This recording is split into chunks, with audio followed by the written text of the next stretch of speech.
உங்கள் மனைவியை கனம் செய்ய வேண்டும். Respect your wife. ஹல்லேலூயா. நிறைய கணவர்கள் உங்கள் மனைவிக்கு ரெஸ்பெக்டே கொடுக்கறது கிடையாது. வசனம் என்ன சொல்கிறது? அந்தபடி புருஷர்களே, மனைவியானவள் பலவீனமான பாண்டமாக இருக்கிறபடியினால். பலவீனமான பாண்டம்னா என்ன?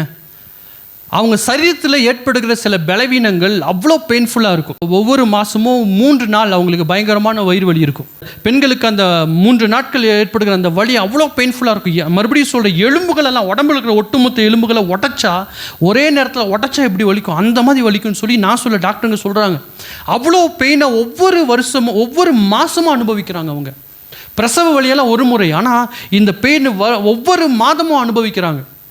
அந்த பெயினை அனுபவித்து அந்த பெயினு கூட தாங்கிட்டு அதன் மத்தியில் தான் அவங்க என்ன செய்கிறாங்கன்னா, உங்களுக்கு செய்ய வேண்டிய அந்த வலி உள்ளுக்குள்ளே அவ்வளோ வலி. நமக்கு ஒரு தலைவலி வந்தாலே ஆண்கள் என்ன பண்ணுறோன்னா அப்படியே சாஞ்சிரும்.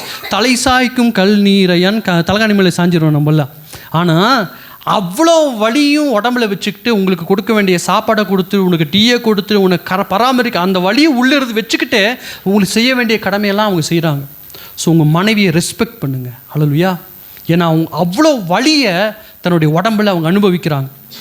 அது மட்டும் இல்லாமல் பிரசவ வலி எவ்வளோ பெயின்ஃபுல்லானது பாருங்கள். மரணத்தை சந்திச்சுட்டு வராங்க ஒவ்வொரு முறை பெண்கள் பிரசவ வலி அனுபவிக்கும் போது. அதனால் இப்படிப்பட்ட பலவீனங்கள் அவங்க உடம்பில் இருக்கிறபடினால உங்கள் மனைவிகளை நீங்கள் என்ன செய்ய வேண்டும் என்றால் கனம் செய்ய வேண்டும்.